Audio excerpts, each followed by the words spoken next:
Welcome to the Nancy Perspective, where every story is a reminder that life's hardest battles often belong to the kindest hearts.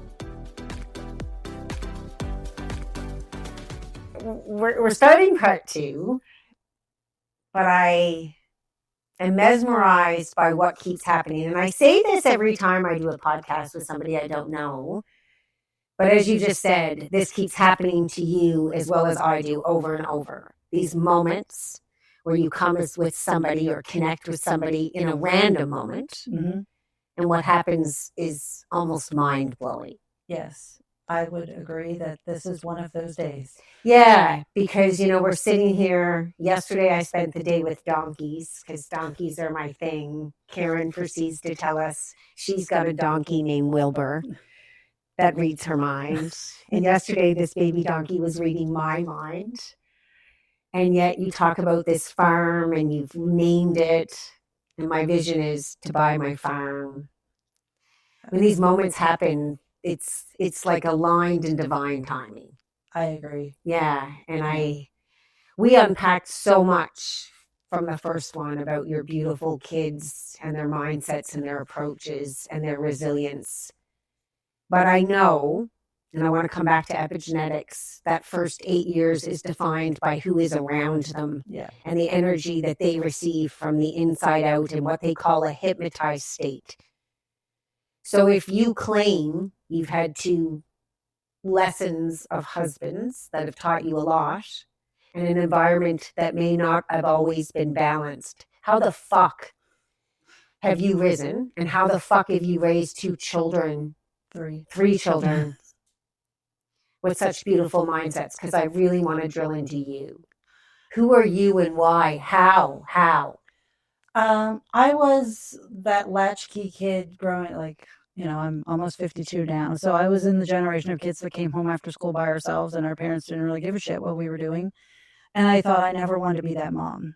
Yeah. And I intentionally ran my own business so that I could be there for my kids whenever they got home from school. Yeah. Most days, I wasn't every day, but most days I was home for them. I could go on the school trips. I could be all the things. Yeah. And, I say that I learned a lot of what not to do from how I grew up. Yeah, I get that. And it's just, it sounds really corny, but I'm just so full of love. Yeah. And I just wanted these kids to be, such good people. Yeah. And we've had the open, honest conversations. Like we said in the first episode, my daughter told me to fuck off when she was 17 years old. And I think my daughters have almost told me that without the words multiple times. Yeah. And I'm glad that they did. Yeah. And that actually helped our relationship so much. And I think it helped her evolve into this wonderful young woman that she is, because I gave her the tools to be that person and she didn't need me holding her hand anymore. And that's what I do for my clients, and what I've done for my kids is I want to equip people with tools to get through the hard things. And I didn't want my kids to need me forever. Wow. I wanted them to be confident adults who contribute to the world. And it's really hard to let them go. Oh, it is. I can only imagine. Recently, I got told by somebody that I have to take my hands off and allow them to fall. We do. Because everything that I've in the moment of now, I've really helped her rise and helped them, like you said. And it's not that I've intended to do it. Yeah. But it happens. And now I'm going, okay, what if I let her fall? Then she'll figure it out. Yeah, and she is. And that's what I'm blown away by, is watching them rise alone differently without me. Yeah. And that's the gift I think we give to everyone around us, but especially our kids, is to know that they have to feel confident in their ability to handle the tough things. Yeah. And we've bubble wrapped our kids for so long, and everybody got a red ribbon and nobody could lose, and that's really doing them a disservice when they get out into adulthood, because adulting sucks. Adulting is no fun. I don't know about you, but I went through, I was a kid who was an adult at a young age. Yes, right. I had to grow up very quickly. Yeah. Wrong or right, it was what it was. And I couldn't wait to get to the stage of adults. Like I went to university to get a job. Everything was always what was next. Yeah. Man, I wish someone paused me. Yeah. I have no regrets about my life, but Me I would either. have done it differently if Me I too. had known then what I know now. That's right. Because also it was, you know, kind of drilled in us that you got married and had a kid in that Yep. order. And then, you know, being a stay-at-home mom was a bad thing. You know, you didn't have any value if you were a stay-at-home Yeah. mom. And I disagree. I was a work-at-home mom. I always had my own Yeah. business while I was raising my kids from home. And, you know, there's just so many voices So many voices. that get drilled into us. And I think I have somehow learned to sort through those voices and figure out which ones I wanted to listen to and which ones I wanted to learn from. Well, I think you're right. It's as you unravel, it's hard to discern the voices that have been drilled into us from the voice that sits inside of you that knows the truth. Yeah. And even little things, and this is an example I give in my motivational speech about how we don't even realize how the voices of other people are affecting us. Oh my goodness. Wholeheartedly agree. I did a business degree. Yeah. And I had like shoulder length hair in high school that I could put up in a ponytail when I played sports, but that's as long as it got. Yeah. And in my first year at university, my mom, who I've always had a pretty rocky relationship with, but she said, professional women don't have long hair. You need to get your hair cut. So I had it short through all of university. So mine was this short in university. Yeah, mine was almost a crew You cut. can more and more. It's amazing. And then through adulthood, I kept my hair short. Yeah. And, you know, it was just how it was. I just had short hair. So in 2018, my mom and I ended our relationship with each other. Yeah. And my hair started growing. And years later, somebody said to me, wow, your hair looks really good long. Why haven't you ever had long hair? And I was like, I don't know. And then somebody else asked me and somebody else. So I thought I should really think about that. Why didn't I have long hair? And I sat down one night and I thought, because every time my hair started to grow, my mother would tell me it looked awful. I need to get it cut. You know, something negative. Yeah. And I didn't have her voice in my life anymore. And now I don't think I will ever have short hair again. And I thought it was entirely subconscious. Yep. I did not intentionally go, screw you, mom, I'm going to grow my hair long. That's right. I just did because I didn't have that voice anymore. And I think we really don't think about that sometimes, about the voice you're hearing in your head. Is it really your voice? Well, it's you know, it's only when you start to come back to yourself and sit in the self and a version of yourself that there's this some sort of peace and safety. And the word when you talk for me around you is the same word I hear. It's a safe place. Yeah. But that means you found a safe place within yourself. Right. Right? Because I am also love, right? Unconditional love is my birthright. Prior to you coming, I sat out and asked higher power to pull in unconditional love and allow me to be that for myself today, which gives it to you as well. And you gave me the best hug when I got here. But it was because it really flowed from my heart. And then when two unconditional love meets, that safety is something that is very powerful and can really shift so many things, right? For real. For real. And in a way right now that when I look at the world and the way the world is, and I hear people speaking about the negative, I'm not a person that goes to look for anything negative. I don't like news. I don't like understanding. I know, is the word ignorant? I don't think so. Is the word naive? I don't think so either. I just don't like to play into that because I hold a vibration of love. Yeah. And I know if we hold a vibration of love, the impact of love is a huge opportunity. For sure.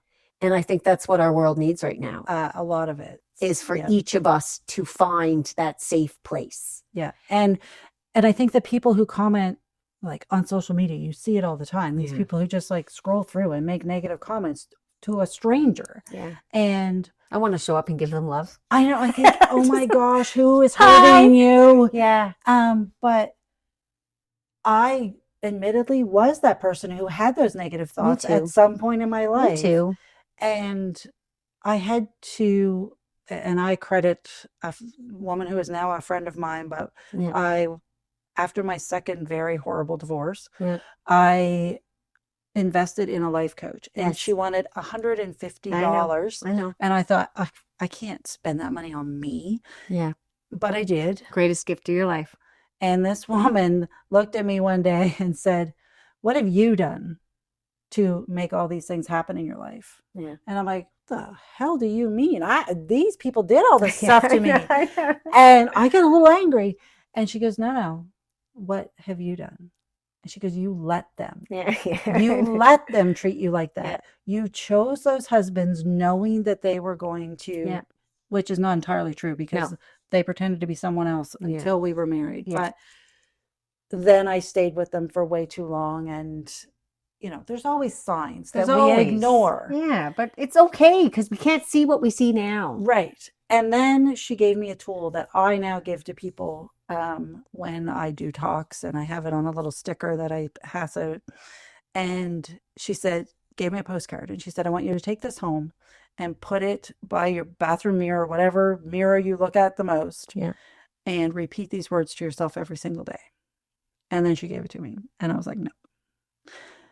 So it took me 2 years to be able to do it with even a tiny bit of confidence. Okay. And the words are, "I deeply and completely love myself." Yeah. And every time I get an audience to repeat those words with me, there are tears, even from men. Wow. And Say them again. I deeply and deeply completely love myself. and completely love myself. Most of us can't say that. Mm. And that was the biggest gift anyone has ever given me. Wow. That's shifting Because my whole soul as you speak. I did not love Because myself. I feel it for Yeah. myself. But I it's taken a didn't. really long time. Yeah, and I didn't love myself. know. And I didn't think I deserved to be loved. I know. And I think that's why I poured so much into my kids, because I never wanted them to feel that way. I know. And it's the most powerful thing you can do. And it's about shifting people's mindsets too, because I was raised to believe that if you showed any confidence or love for yourself, you were arrogant or Yep. egotistical, and Yeah, you're I know. not. Well, it's about, comes back to that voice, right? Yeah. Because it's about discerning what the voice is. And then all of a sudden you hear the voice, the little voice of yourself in Yeah. there, and you hear it, and then you start to, for me, about getting rid of that voice. And that voice for me, the negative voice, was all of the times I didn't feel good enough and all of the words I heard as a result of those moments. Yeah. And as I broke those down and started to shift the narrative, and for me, it's the inner child. I treat Yes. that beautiful little girl the way she needed to be treated. Yeah. In every moment. That's one of the things I also talk about in my talk. Yeah, is you and I are. If the next time some voice comes in your head that's telling you something negative, think, would you say that to your 5-year-old self? Yeah, that's right. And then I twist it around and go, now think back at that little 5-year-old you. Yeah. Wouldn't that person be so fucking proud of you right Yeah. now? Yes. Like that's... I know. I love what you do and how you share it with the world. Thank you. I love that you've taken your pain and turned it into something. I know there are so many of us, myself included. I sit with this podcast. I've done my book. I don't do what you do, but there's a dream inside of me of someday allowing that to be as well. It'll happen. What would you tell those people like myself? How would you tell us to continue trusting? And what was it in you that's made it completely flip to now? Believing it's possible. Yeah. That same coach actually got us to do that. We did a couple of group sessions, and she got us to make a vision board. And I was like, this is bullshit. Yeah. Like, and this is me just, 2012-ish. Yeah. And I did, cut out the magazines, put it on. I'm like, my God, are we in grade 5? Like, we're in grade 2, and we stuck everything on with glue. Anyway, I questioned it all. I was so cynical about it. And I came home and I stuffed it in my office closet. Yeah. And fast forward years later, I finally cleaned out my office closet because it was like buried in the bottom under things. I'm like, what is this piece of Bristol board? And I pulled it out, and every single thing on it had come true. Every single thing. Wow. And I think we have to believe it's possible, and we have to believe in our minds. We have to see ourselves in that. In the moment. Yeah. I built my house and my barn as my first project as a single mom. It is on the piece of property that when I met my husband, my second husband, I said, we need to build a house there. And I envisioned the whole property, and he wouldn't do it. And then when we got divorced, I said, I'm keeping that property. And I built the house that I envisioned and the barn, and it's even better than I've envisioned it. Since I was a little girl, I have pictured myself on a stage inspiring people. Everyone told me I was crazy. It would never happen. Who do I think I am? And now I'm doing it. When I publish my next book, I am going to talk to Oprah about it. I'm manifesting it. I'm putting it out to the world. So I have tears that are like starting to well up in my heart because I'm the same girl. Yeah. And I've never stopped believing in it. And I've never stopped the difference of why I do what I do. And like you said, it's like, you get told that you're doing it from a place of ego. It's not. And for a long time, I was. Like, there was a part of me that was. And now it's from a place of love. And I see it all starting. Yeah. And this moment, again, like, thank you, God, universe, higher power. I don't care what you call it, but for this moment. Yeah. I had no idea that this is where we were going to land. Me either. Right? But I think for you specifically right now, to get to where you want to be, it's listen to that voice. It's that inner voice that's in there that you keep quieting. Yeah. Well, I'm going to get emotional, and it's funny how you're flipping the script on me, and I appreciate it because I learned this past couple of weeks that the resistance is my nervous system. Yep. Uncomfortable. Yeah. But it doesn't mean it's wrong. Here's my thing about comfort zones. They're never comfortable. Yeah. They're not comfort zones. They're familiar zones. Yeah. And our mind will try to keep us from change because it's safe where we are because this is familiar. But when you step just a little bit past that, and then you build a new familiar, and then a new familiar, and it just, like I said, my son got diagnosed with cancer. I'm like, all right, let's do this. Let's do this. And I've been my whole life, right? Yeah. Let's do this. But and we talked about this even before the podcast. There comes this place where you don't want it anymore, but yet we're not meant to stop either. No. However, it would be really awesome if some wonderful man came into my life and was like, look, I'll be the strong one for a while. I know. And I'd be like, please do. But I don't know that's so it's funny you say that. So I talk about that as well. And then I also say sometimes, it'd be really nice if God provided me with abundance, like a lottery, but God keeps coming to me and saying, that's not coming for you. You're doing it yourself. Okay, but you already have so much abundance. It is too, and that's the thing that we have to look at is like my life is so abundant. I do not. I have like no money in the bank, but I am so rich. It's such a beautiful place to kind of get to the end of where we're at because it's the same with me. I had to lose everything to sit on the ground and be humbled in the way I needed to see the beauty and the blessings that are already around me. Yeah. Like already. And like you, it is month to month for me. But I can't get over what I feel in my heart and what I see in my children. Yeah. Right? So if we are to tell the person like ourselves that is sitting in a place of hard right now and doesn't want to get up, because I don't know about you, I am witnessing a lot of brilliant people have a hard time standing. Mm-hmm. So we've got that person. We're looking at them. You've got the power you hold. What would you tell them differently, or what would you tell them to help them rise, especially in a time like this? The two things that usually make light bulbs go off in people I find is to first tell them that they have everything they need inside of them. They sure do. And the second thing is you have survived 100% of your hard days already. Yeah. And sometimes we have to think about, wait a minute, I already did this. Yeah. And I got through it. And it was really hard. We can look back at when we were little toddlers and we were learning how to walk. We fell down a lot of times, but we didn't say, screw this, I'm not going to do this walking thing anymore. Yeah. And same like learning to talk. It was hard. Yeah. We didn't say the words right. It took us a long time to perfect it, but we figured it out. Yeah. And that's one of the things that I learned so well from my son and all his Yeah, I was challenges. about to say, come back to your son and those words. Was like, you know, we don't give up. And it was that there's no such thing as I can't. There's only I don't want to. And that's the mantra we lived by for so many years. I've said that so many thousand times.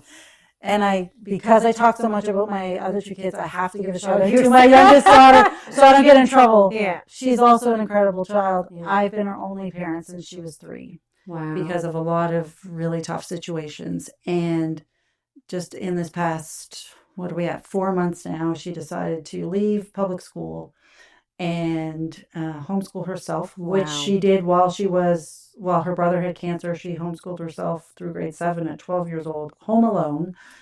And she's been able to complete grade 11 and grade 12 in the same year, actually in just a matter of months, and was accepted to university a year early. Wow. And, works 2 jobs. All of my kids have been financially independent since they were 17 years old.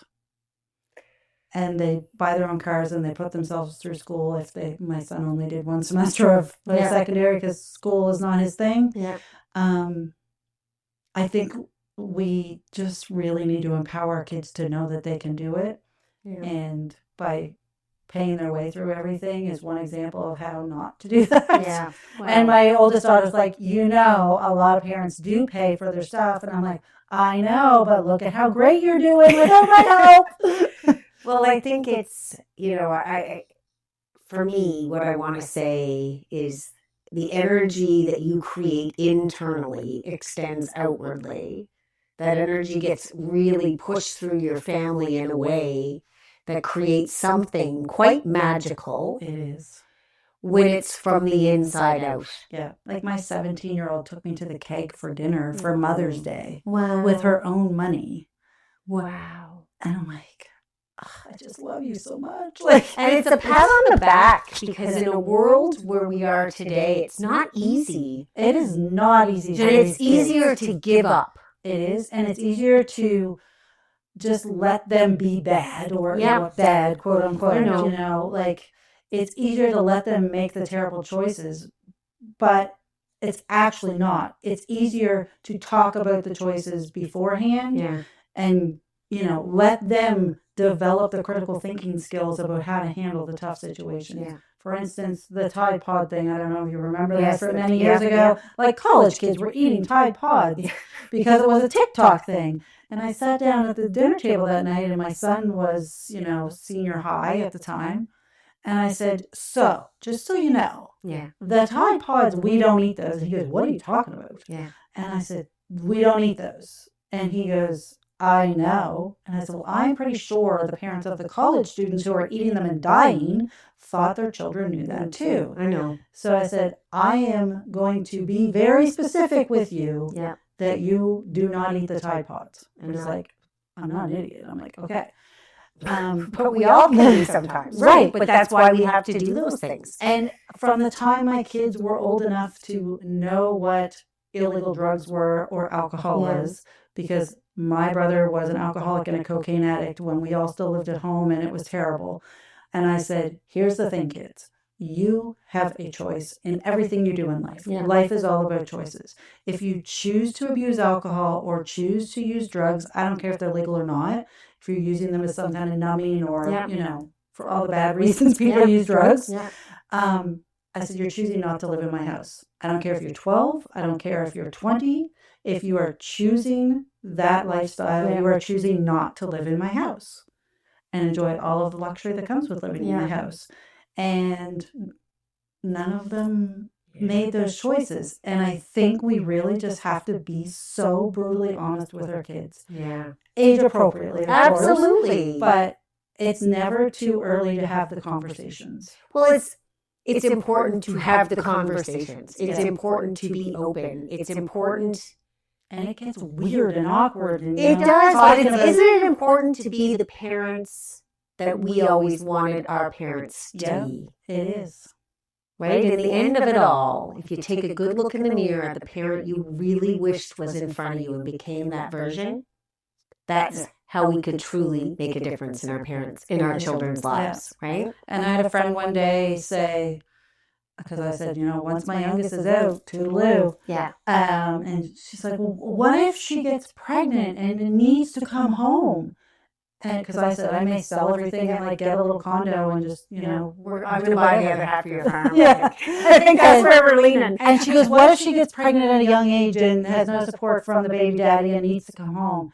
And I said, that could happen, that she might get pregnant and maybe baby daddy leaves. But I said, I don't think she's ever going to say, I can't do this. Yeah. Well, not with you as a mom.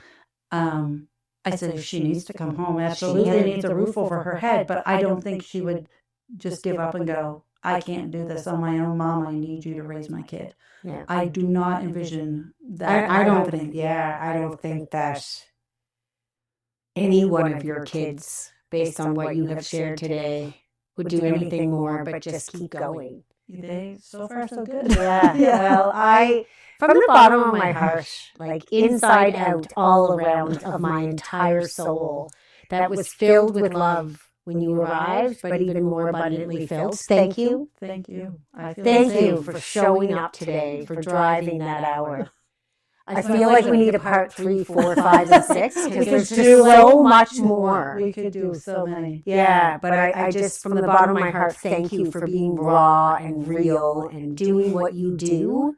We will post your handles on our page for you to share because the world needs more of a dose of you and a reminder of the things that we can do to believe that everything we already have is within us. Yeah, we have everything we need to get through whatever life throws at us. Yeah, and your stories, your words really do make a difference. Thank you. And that's like only a tiny part of it. Yeah. There'll be so much more in my book. Yeah, and we look forward to that book. So from the bottom of my audience's hearts, and I'm just overwhelmed. So I appreciate you taking the time to do this, and I look forward to seeing what happens after this. I'm not done. Yeah, I know. And I don't think you're ever going to be done. Thank you. Thank you so much. To my listeners,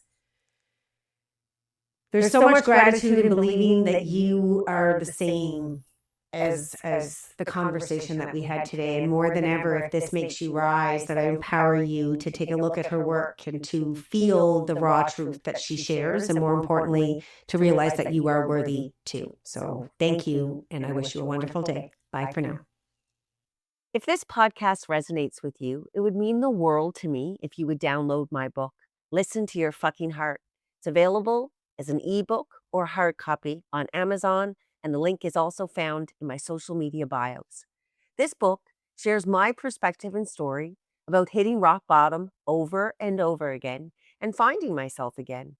I wrote it with a purpose and a mission to help so many people who are looking for guidance as they try to empower themselves forward.